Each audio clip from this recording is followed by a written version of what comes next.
روزے حج زکات کرتا ہوا بھی جہنم کی آگ میں چلا جائے گا۔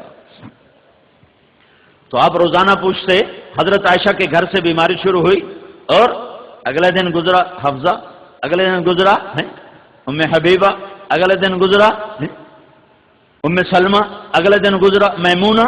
تو آپ روزانہ کہتے کل کس کی باری ہے، کل کس کی باری ہے؟ تو اس سے ساری امہات کو اندازہ ہو گیا کہ اللہ کے نبی عائشہ کے پاس ٹھہرنا چاہتے ہیں۔ تو جب حضرت میمونہ کے گھر پہنچے اور آپ نے فرمایا کل کس کی باری ہے، تو پھر ساری بیگمات جمع ہوئیں، کہا یا رسول اللہ ہماری طرف سے اجازت ہے، آپ عائشہ کے گھر میں قیام فرمائیں۔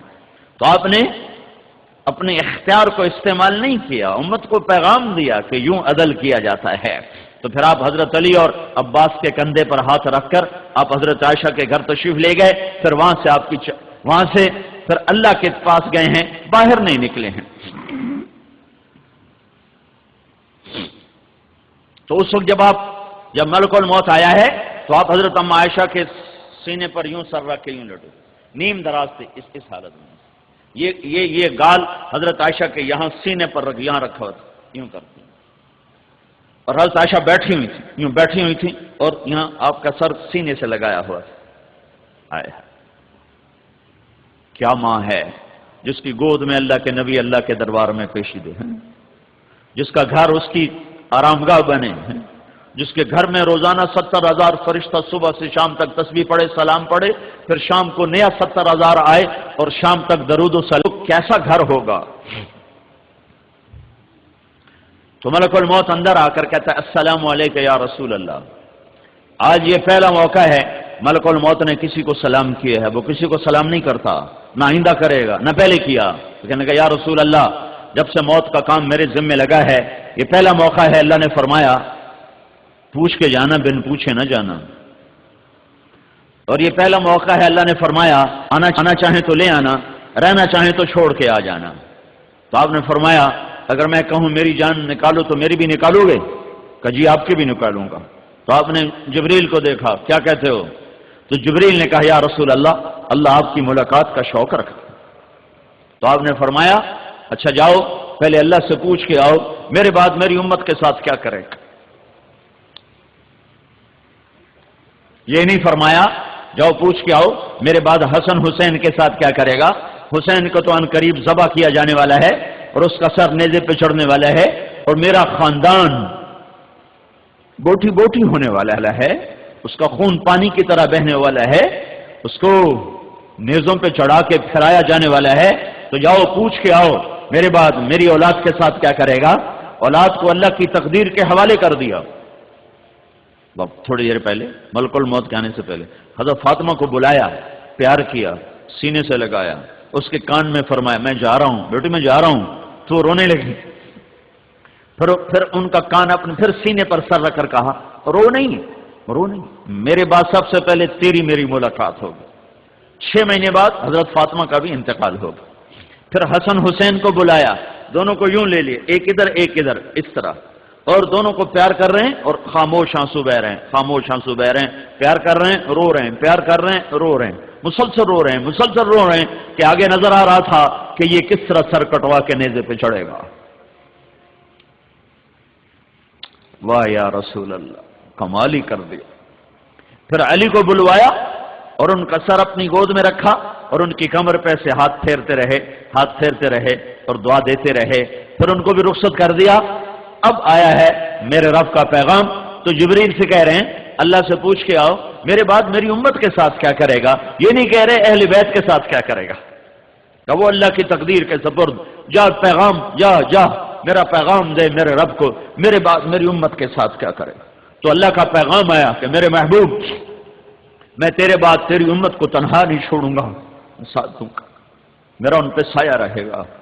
تو آپ نے فرمایا الآن قرۃ عینی، اب میری آنکھیں ٹھنڈی ہیں، اللہم الرفیق الاعلی، یا اللہ اب مجھے اپنے پاس بلا لے، مجھے میرے رب کی عزت کی قسم اگر اللہ کا نبی یہ سوال نہ اٹھاتا تو آج میں اور آپ بھی بندر خنزیر ہوتے، یا پتھروں میں دبا دیے جاتے، یا ہواؤں سے اڑا دیے جاتے، یا پانیوں سے بہا دیے جاتے، یا زمین میں دھسا دیے جاتے، یا آگ سے جلا دیے جاتے، یا صاعقہ برستی، یا بجلی کڑکتی، یا بادل بادلوں سے آگ برستی اور ہم خس و خاشاک ہوتے یا راکھ ہوتے، جیسے اللہ نے پہلی قوموں کو کبھی بندر بنایا، کبھی خنزیر بنایا، کبھی پانیوں میں بہایا، کبھی ہواؤں سے اڑایا، کبھی زمین میں دھسایا، کبھی پتھروں کی بارش میں دبایا۔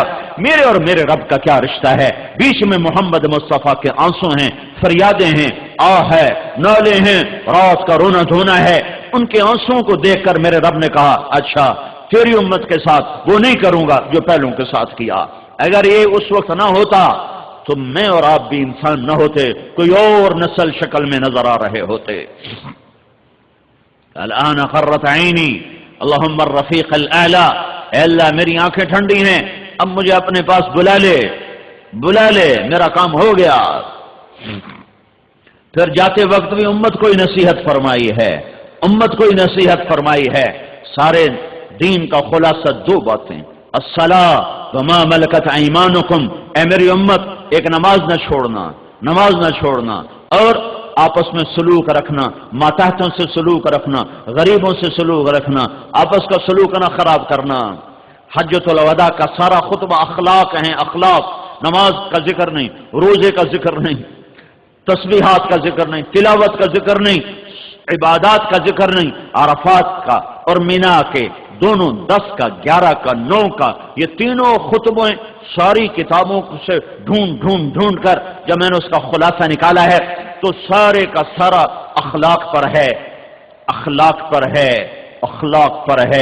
عبادات پر نہیں ہے، اخلاق پر ہے کہ سب سے زیادہ یہ امت گھاٹا کھائے گی، اخلاق میں گھاٹا کھائے گی۔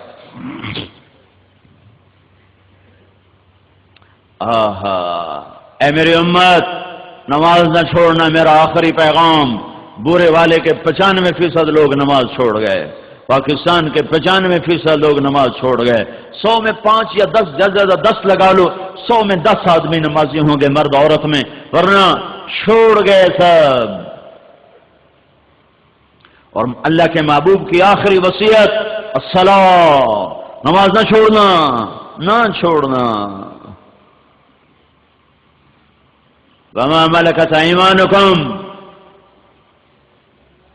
یہ صرف ایک ایمانکم کی طرف نہیں، یہ پوری معاشرت کی طرف اشارہ ہے کہ آپس کے سلوک اور محبتوں کو باقی رکھنا، ایک دوسرے کی برداشت کرنا، اور خاص طور پر میری امت کے غریب، مسکین، مزدور، نوکر، ملازم، ملازمہ، گھر میں کام کرنے والیاں، کام کرنے والے، دفتر میں، کھیت میں، ان پر رحم کھانا، ان پر فرعون نہ بن جانا۔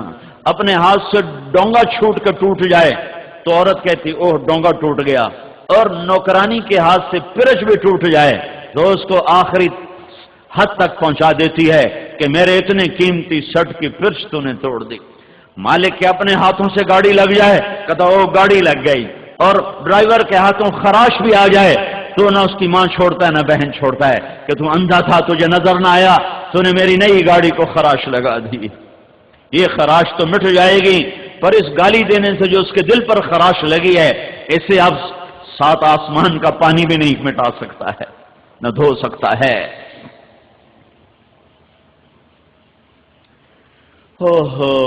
میرے بھائیو کیا کریں، جب علم غلط ہو جائے نا، عمل کی غلطی جلدی ٹھیک ہو جاتی، علم کی غلطی تباہ کر دیتی ہے۔ اور جب علم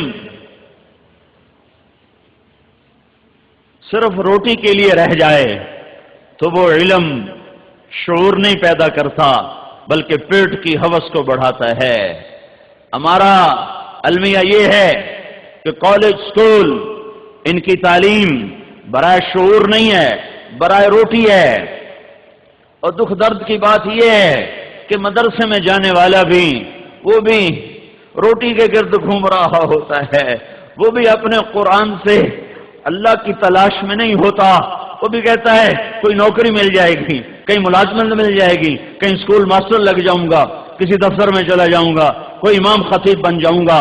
تو نہ اس کا علم اس کے دماغ کے دریچے کھول سکا، نہ اس کا علم اس کے دماغ کے دروازوں پہ دستک دے سکا،